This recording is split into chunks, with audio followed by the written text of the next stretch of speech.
You know, if you had the boat, you know, what would you want in it? And that's, you know, I've kind of used that as my mindset as far as where I've wanted to go with this new creek boat.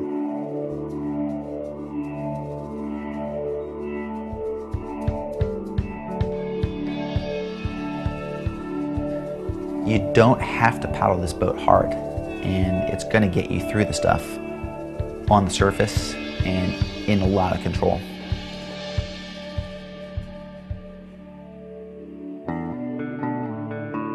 I had the opportunity to work on Wavesport's new creek boat, and I was pretty excited to have an opportunity to again do design, and particularly to kind of get back into some of the whitewater where my passion is in paddling. I had a pretty good idea of where we wanted to go with this new creek boat. Really wanted to do some things a little bit different than what we'd had in some of the other Wavesport boats.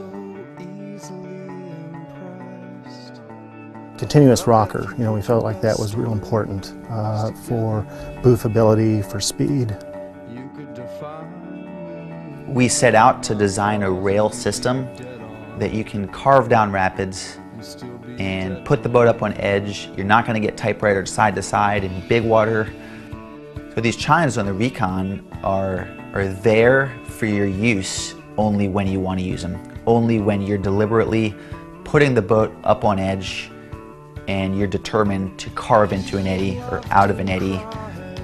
And in that regard, it paddles a lot like a planing haul boat, but with the forgivability of a full-on displacement boat. We wanted a boat that had enough volume in the front of this thing that it was going to raise up. It was going to lift above the waves and be able to punch through holes. And so we needed a lot more volume up in there. We wanted more rocker through that area, peaking the deck a little bit more. And then some more volume and width in the stern.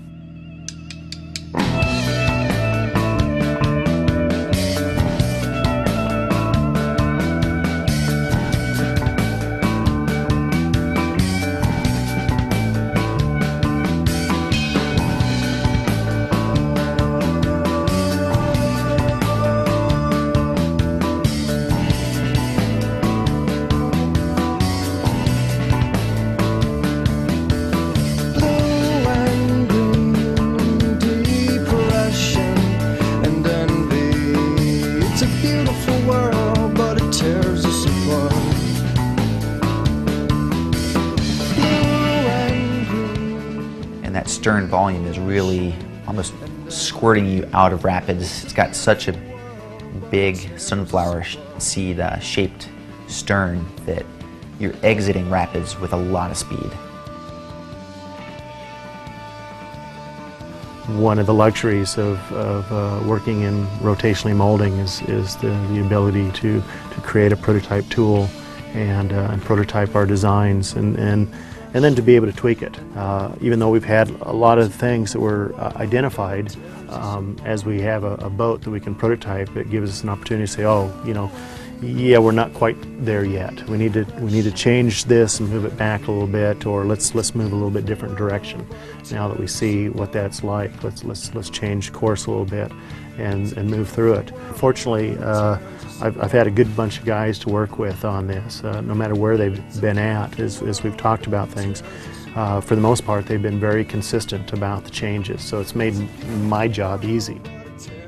Sometimes it feels like maybe we don't bring out boats quickly, but hopefully when we bring them out, we've brought out a really great boat. And we've had the time to really vet that design and make sure that all of our team members have really had their hands on it. That's what I think makes a great boat.